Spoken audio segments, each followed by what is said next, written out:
আসসালামু আলাইকুম, সবাইকে শুভেচ্ছা জানাচ্ছি। মাসুম মাহবুব দেখছেন ওপেন দ্য ইউটিউব চ্যানেল এবং মাসুম মাহবুব ফেসবুক পেজ। প্রিয় দর্শক, আপনাদের কমেন্ট পড়ছিলাম যশোর থেকে হৃদয়। আমি নাকি তার নামটা কখনো উচ্চারণ করি না। ভাই হৃদয়, আপনার হৃদয়ে জুড়ে আছি নাকি আমাদের হৃদয় জুড়ে আছেন আপনি, কোনটা? সৌদি আরব থেকে আনোয়ার।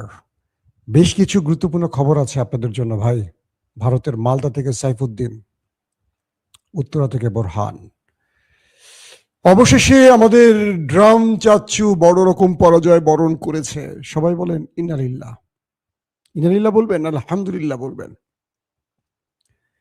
আমি কালকের রাতের পুরো সিনারিটা নিয়ে আজ সকালে 9টার দিকে একটি লাইভ করেছি।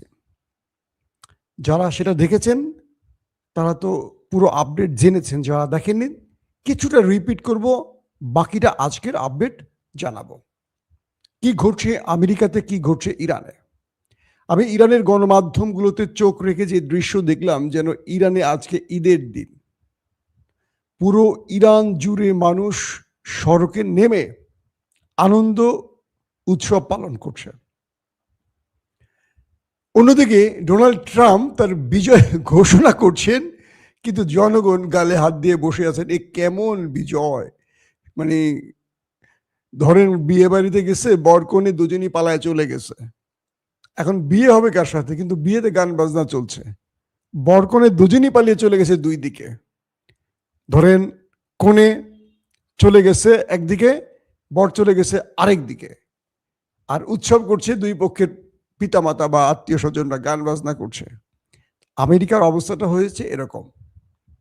দর্শক, ইরান তার দীর্ঘ প্রতীক্ষা, ত্যাগ, তার লড়াই, তার ইমানের শক্তি, তার অনেক বড় কি বলবো স্যাক্রিফাইস, সবকিছুর বিনিময়ে একটা বিশাল সাফল্য পেয়েছে।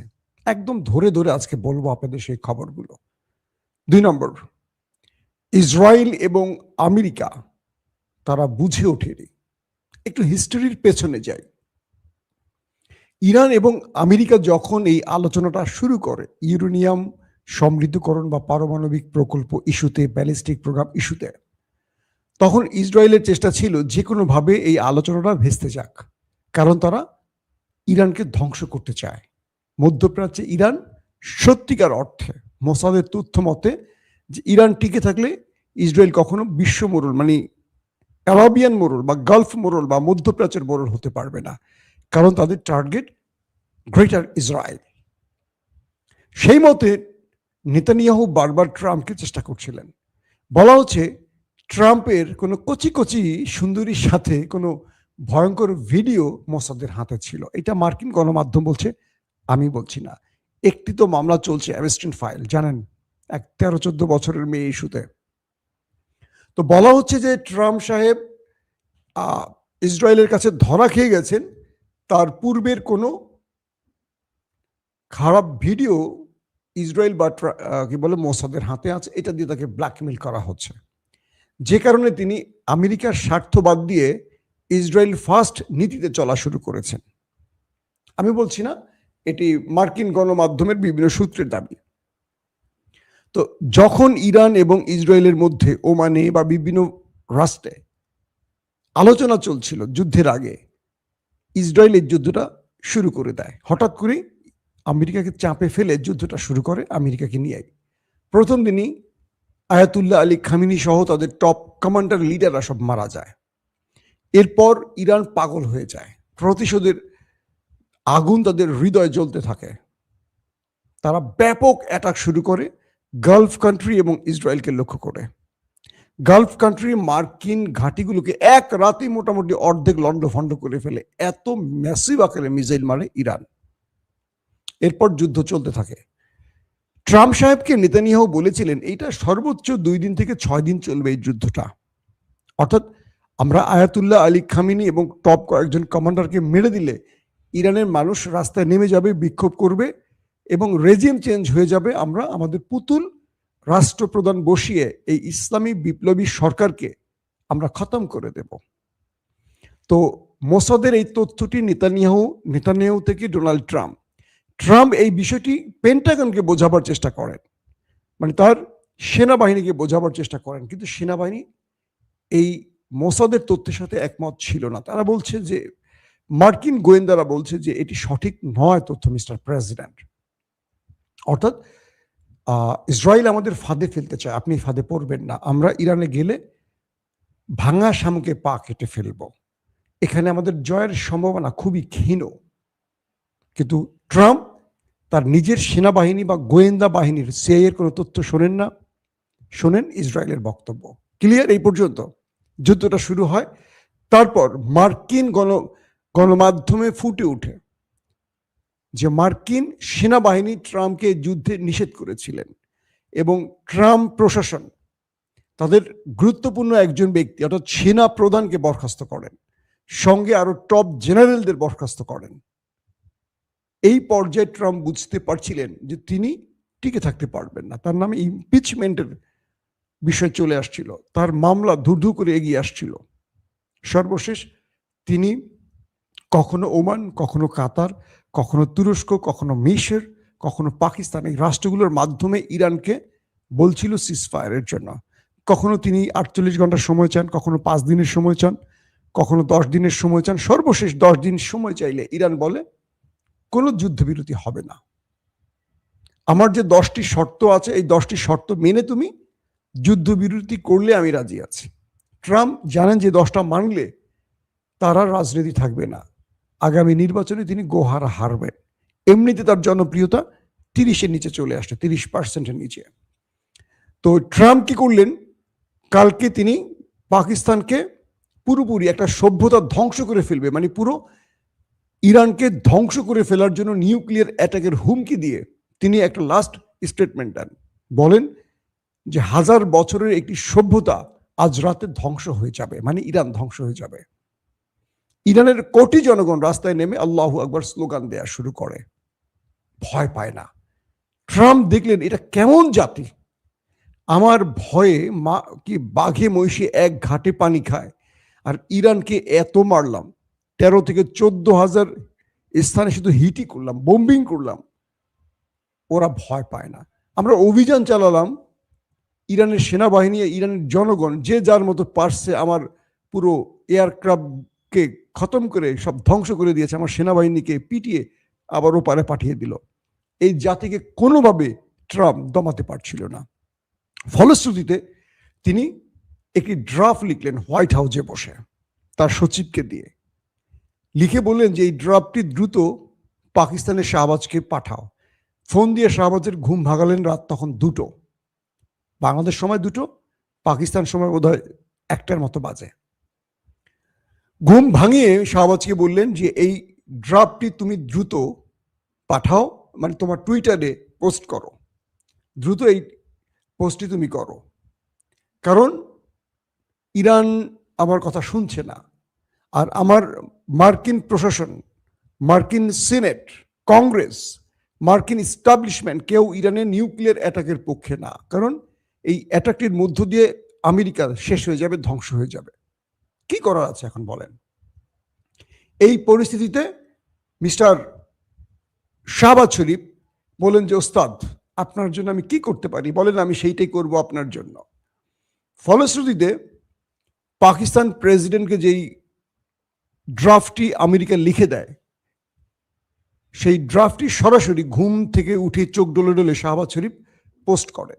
কি লেখা ছিল সেখানে? তার প্রথমেই লেখা ছিল পাকিস্তান, একদম ইংলিশ ওয়ার্ডে এরকম লেখছিল, draft Pakistan prime minister message on X, draft Pakistan prime minister মানে পিএম মেসেজ পাকিস্তান, শব্দটার সাথে একটা এস যোগ করছে, এবং মেসেজ অন এক্স, অর্থাৎ এটি কারো দ্বারা পাঠানো একটি মেসেজ। ট্রাম্প যখন এই মেসেজ দেখলেন আবার ফোন দিলেন, এই বেটা শাহবাজ তুই কি লেখাপড়া কিছু শিখোস নাই? আমি যে তোরে মেসেজ পাঠাচ্ছি রেখি জাতিকে বুঝাইতে হবে রে, তুই তোর মতো করে লিখবি। শাহবাজ আবারও লিখলেন সেই মেসেজটি, মানে শুধু জাস্ট শিরোনামটি ফেলে দিলেন, যে শব্দটি এই মাত্র বললাম এটি ফেলে দিয়ে সেটিকে রিটুইট করলেন। ইরানকে ফোন দিলেন যে ইরান তোমার সাথে ট্রাম্প কথা বলতে চায় বা তোমার সাথে আলোচনা করতে চায় যুদ্ধবিরতি প্রসঙ্গে। ইরানের সুপ্রিম কাউন্সিল তারা বলছে কোনো আলোচনা নেই, তাদেরকে নিউক্লিয়ার মারতে বলো, আমরা প্রস্তুত আছি। ইরান বলল পাকিস্তানকে সরাসরি যে আমরা আমাদের সবচেয়ে ভয়ঙ্কর মিসাইলগুলোকে আপলোড করে রেখেছি, গালফ কান্ট্রির একটি দেশও রক্ষা পাবে না। তাদের বিদ্যুৎ প্ল্যান, তেলের যে প্ল্যানগুলো আছে, তারপরে পানি শোধনাগার, ইসরায়েলের কোনো কিছু বাদ নেই, মার্কিন ঘাঁটির একটিও বাদ নেই। যদি ইরানের নিউক্লিয়ার অ্যাটাক হয়, ইরান তার গালফ কান্ট্রি মানে আরব যে দেশগুলো আছে ইসরায়েল সহ ইনক্লুডিং, পাশাপাশি ইরান থেকে আমেরিকার হোয়াইট হাউস বলি, পেন্টাগন বলি, লং ডিস্টেন্স মিসাইলগুলো পর্যন্ত আপলোড হয়েছে। কয়েক হাজার মিসাইল ইরান আপলোড করে জাস্ট নির্দেশ দিয়েছে যখনই রাশিয়া কিংবা চীনের পক্ষ থেকে জানানো হবে যে আমেরিকা নিউক্লিয়ার অ্যাটাক করেছে, অর্থাৎ এটি তো উপগ্রহে জানা যাবে, উপগ্রহের মাধ্যমে কিন্তু জানা যাবে যে সেটি আপলোড হয়েছে কিনা, মানে ইরান বা ইরানের ভূখণ্ডকে উদ্দেশ্য করে আমেরিকা নিউক্লিয়ার মেরেছে কিনা। এটি যখনই জানবে ইরান, তখনই তারা জাস্ট বাটন সুইচের টিপ দিয়ে বসবে। ইরানের পক্ষ থেকে শত শত না হাজার হাজার মিসাইল তার শত্রুর উদ্দেশ্যে ছুড়ে যাবে, এগুলোর ফেরত আসার কোনো সুযোগ নেই। বলা হচ্ছে ইরানের পক্ষ থেকে যে 45,000-এর উপর মিসাইল তারা রেডি রেখেছিল শত্রুর বিরুদ্ধে মারার জন্য, এবং ইরানকে যখন নিউক্লিয়ার অ্যাটাক করবে ইসরায়েল এবং আমেরিকা, তখন ইরান থেকে একই সময় ধরেন 5 মিনিট ব্যবধান হতে পারে, কারণ ইরানও তো প্রস্তুত। যে মিসাইলগুলো এখনো যুদ্ধে ব্যবহার করেনি, এগুলো একটার পর একটা সৌদি আরব, বাহরাইন, কাতার, কুয়েত, জর্দান, আরব আমিরাত সবগুলো দেশকে টার্গেট করবে। শুধু বাদ ছিল ওমানের সাথে আর কাতারের সাথে একটা আলোচনা হয়েছে, বাট কাতারের সম্পূর্ণ না, কাতারের মার্কিন ঘাঁটিগুলোকে টার্গেট করার নির্দেশ ছিল। এবং ইসরায়েলের হাইফা, আশদুদ, তারপরে বলে কি কিরাস সামুনা, তেল আবিব সহ নেতানিয়াহুর পার্লামেন্ট কিচ্ছু বাদ নেই, সবগুলোকে, ডিমোনা, সবগুলো ওদের যে পারমাণবিক প্রকল্প যেখানে আছে ইসরায়েলের, সবখানে মিসাইল রেডি করে আপলোড করে রেখে দিয়েছে। জাস্ট একটা সুইচ চাপ দিলে, কেউ যদি ভুলেও চাপ দিত, পুরো মধ্যপ্রাচ্য শেষ। শুধু ইরান না, পুরো মধ্যপ্রাচ্য অন্ধকার হয়ে যেত। পৃথিবী থেকে তেল সমৃদ্ধ রাষ্ট্রগুলো, গ্যাস সমৃদ্ধ রাষ্ট্রগুলো হারিয়ে যেত। এই তথ্যটি ইরান দিল পাকিস্তানের প্রধানমন্ত্রী শাহবাজকে। শাহবাজ যে প্রস্তাব নিয়ে ইরানকে ফোন দিয়েছিল, ইরানের কাছ থেকে এই তথ্য শুনে শাহবাজের প্যান গেল ভিজে, হায় হায় আল্লাহ, কি ঘটনা। সঙ্গে সঙ্গে আবার ট্রাম্পকে সে ফোন ব্যাক করলো, মিস্টার ট্রাম্প, আপনার কোনো শর্ত মানতে ইরান রাজি না, বরং ইরান 10টা শর্ত আমাকে পকেটে ঢুকিয়ে দিয়েছে। বলছে এগুলো যদি আমি না মানি বা আপনি যদি নিউক্লিয়ার অ্যাটাক করেন, তাহলে ইরান এই কাজগুলো করবে। আপনি নিউক্লিয়ার মেরে ইরান ধ্বংস করবেন কি? ইরান নিজে মধ্যপ্রাচ্য পুরো ধ্বংস করে ফেলবে, মাটির সাথে মিশিয়ে ফেলবে। ট্রাম্প তার ইস্টাবলিশমেন্টের সাথে জরুরি বৈঠকে বসে গেলেন, সেনাবাহিনীর ঊর্ধ্বতন জেনারেলদের সাথে বসে গেলেন, প্রতিরক্ষা প্রধান পিট হেগসেটের সাথে বসে গেলেন। একদিকে মার্কিন পার্লামেন্টে সিনেটররা, কংগ্রেসম্যানরা তাকে অভিশংসনের জন্য বসে গেলেন। জেনারেলরা চাপ দিলেন, কোনো প্রকার নিউক্লিয়ার অ্যাটাকে যাবেন না মিস্টার প্রেসিডেন্ট, আপনার ক্ষমতা আছে একটা বাটন চাপ দিতে, কিন্তু পৃথিবী অন্ধকার হয়ে যাবে। আপনি আপনার এই গোয়ার্তুমির জন্য পুরো আমেরিকাকে একা করে ফেলেছেন। ন্যাটো আমাদের পাশে নেই, ইউরোপীয় ইউনিয়ন আমাদের পাশে নেই, আরবরা থাকলে কি আর না থাকলে কি, আরবরা অর্ধেক আছে অর্ধেক নাই, এশিয়া আমাদের সাথে নেই, আফ্রিকা আমাদের সাথে নাই। কি করতে চান আপনি? মার্কিন এস্টাবলিশমেন্ট ব্যাপক চাপ দিল, ওয়ার্ল্ড এস্টাবলিশমেন্ট ট্রাম্পকে চেপে ধরলো। কি করতে চাও? ইরানের সাথে তুমি 40 দিনের যুদ্ধে কিছু করতে পারোনি, আর ইরান তার ঝুড়িতে কি তোমার জন্য কিছুই রাখি নাই? তুমি মার্কিন যুক্তরাষ্ট্র, তোমার বন্ধু ইসরায়েল, দুজনের ঘরে নিউক্লিয়ার আছে, ইরান কিটা জানে না? ইরানের পক্ষ থেকে নাকি আরেকটি বার্তা দেওয়া হয়েছিল পাকিস্তানকে, ইরান এই রাতেই নিউক্লিয়ার পরীক্ষা চালাবে। তার মানে কি? এরকম একটা তথ্য আসছে, যদিও ইরান প্রকাশ্যে কথাটা বলছে না। কিছু সাংবাদিকরা এই কথাগুলো বলেছিলেন, পাকিস্তান এই সংবাদগুলো প্রচার করে আবার বন্ধ করে দিয়েছে এস্টাবলিশমেন্টের নির্দেশে। তো বলা হচ্ছে যে ইরান শুধু মিসাইল না, প্রথমেই তারা নিউক্লিয়ার পরীক্ষা চালাতো। নিউক্লিয়ার পরীক্ষা মানে কি? তার মানে ইরান তার নিউক্লিয়ারও সেট করেছিল ইসরায়েল বা গালফ কান্ট্রিকে টার্গেট করে। অবশেষে ট্রাম্প ইরানের 10টি শর্ত মানতে রাজি হয়ে গেছেন। এই 10টি শর্ত কি আমি আপনাদের ডিটেল বলে দিয়েছি আমার আগের ভিডিওতে, এখন বলবো না, প্রয়োজনে রাতের ভিডিওতে আরেকবার বলবো। এখন এই লড়াইয়ের মাধ্যমে কি হলো, যেমন ইরানের পররাষ্ট্রমন্ত্রী আব্বাস আরাকচি বলছেন আমরা পাকিস্তানকে কৃতজ্ঞতা জানাই, তারা চেষ্টা করেছে।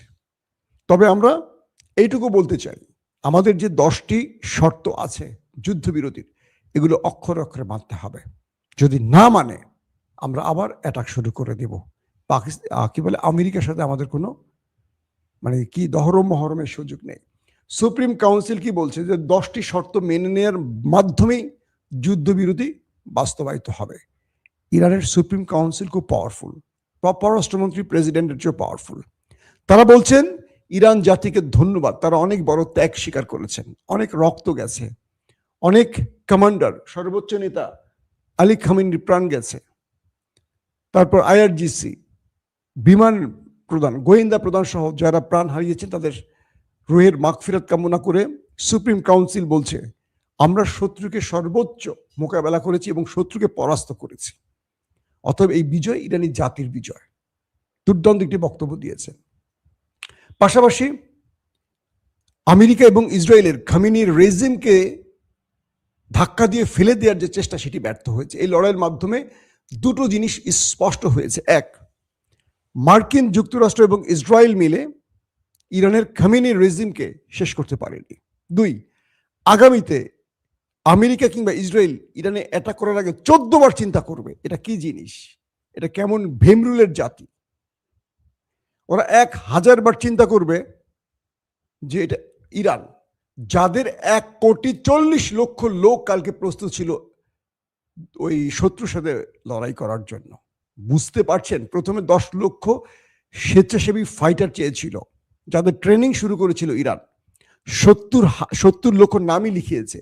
যখনই আমেরিকা নিউক্লিয়ারের হুমকি দিয়েছে অ্যাটাকের, 1,40,00,000 নাম তালিকাভুক্ত হয়ে গেছে। বুঝতে পারছেন কেমন জাতি, বাংলাদেশিদের মতো না। এখনো আমরা জানি না আমরা বাংলাদেশি না বাঙালি জাতি। ওরে বাবা, আমাদের বাংলাদেশে এখন সাবেক আওয়ামী প্রেমীরা এখন টেলিভিশন টক শোতে খুব সুন্দর করে কথা বলেন। বিএনপি এদেরকে অনেক ভালোবাসে, আর বিএনপির যে 20 বছরের মিত্র তারা এখন শত্রু, আর বিএনপির যারা 20 বছরের শত্রু, বিএনপির শত্রু কারা 20 বছরের আওয়ামী লীগ, তারা এখন খুব ভালো হয়ে গেছে বিএনপির জন্য, বুঝছেন না? তো ইরান সেই মেসেজগুলো দিয়ে দিয়েছে শত্রুকে কি ভাষার জবাব দিতে হয়। আমেরিকা ট্রাম্প রাতে মনে হয় কয়েক গ্লাস পানি খেয়েছে, 8-10 গ্লাস তো মিনিমাম খাইছে। খেয়ে আল্লাহ অনেক বড় বিপদ থেকে বাঁচি। এখন ইরানের শর্তগুলো মানবে কিনা আপনাদের অনেক কমেন্ট ছিল। ইরানের শর্ত মানতে বাধ্য, কারণ ইরানের শর্ত না মানলে ইরান তো হারেনি এই লড়াইতে। আমেরিকা তার প্রস্তুতি নিয়ে কি আসবে, ইরানও তার ডবল প্রস্তুতি নেবে। এবং এই লড়াইতে রাশিয়া, চীন ইরানকে যেভাবে আগলে রেখেছে, কালকে যে জাতিসংঘের সাধারণ পরিষদের বৈঠক হয়েছে, বাহরাইনের যে খসড়া আলোচনাটি হয়েছে, সেখানে সঙ্গে সঙ্গে চীন রাশিয়া একসঙ্গে ভেটো দিয়ে বাতিল করে দিয়েছে। আমেরিকার পাতা সরা শুরু করে দিচ্ছে পিছন দিয়ে, বুঝছেন ইয়ানেরা। শাহবাজ এবং আসিম মনির তারা একটি খেলা দেখাতে গিয়েও বাট পাকিস্তানিদের কাছে হিরো হতে পারেনি। এর কারণ হলো তারা আমেরিকার গোলামি করেছেন, এটা স্পষ্ট হয়ে গেছে। এখন ইরান একটি রাষ্ট্র, এতগুলো গালফ কান্ট্রি, ইসরায়েল, আমেরিকা সবার সাথে একা খেলে যে বিজয়টি ছিনিয়ে এনেছে, বিশ্বাস করেন এটি মুসলিম ইতিহাসে একেবারে স্বর্ণাক্ষরে লেখা থাকবে। বাকি রাষ্ট্রগুলোকে মনে রাখতে হবে, ভয় পেলেই পরাজয়, সাহস নিয়ে এগিয়ে আসলে আপনার বিজয়। ইরান যে ভয় পায়নি, অদম্য এরা, এত মানুষ প্রাণ হারালো, এত বড় বড় নেতারা, কমান্ডাররা, সুপ্রিম পজিশনের লোকরা প্রাণ হারালো, ইরান ভয় পায়নি। ইরান শক্তভাবে দাঁড়িয়ে থেকে এই লড়াইকে মুখোমুখি ছিল শত্রুর বিরুদ্ধে। কাল রাতে ইরানের মধ্যে ব্যাপক আকারে হিট হয়েছে, ব্যাপক মানে ভয়াবহ হিট করেছে দুটো দেশ। ইরানও পাল্টা হিট করেছে, ছাড়েনি। কিন্তু নিউক্লিয়ারের অপেক্ষা ছিল ইরান, যে ওরা নিউক্লিয়ার মারলে ইরানও পাল্টা এমন কিছু ঘটাবে। অবশেষে যুদ্ধবিরতি 15 দিনের জন্য হয়েছে। আগামী 10 তারিখ পাকিস্তানে ইরান এবং আমেরিকা 2 দেশ বসবে এবং সেখান থেকে স্থায়ী যুদ্ধবিরতির আলোচনা শুরু হবে। দর্শক, এখনকার মতো বিদায় নিচ্ছি। ইনশাআল্লাহ পরবর্তী লাইভে আরো আপডেট তথ্য আপনাদের দেবার চেষ্টা করব। সবাই ভালো থাকবেন। আল্লাহ হাফেজ।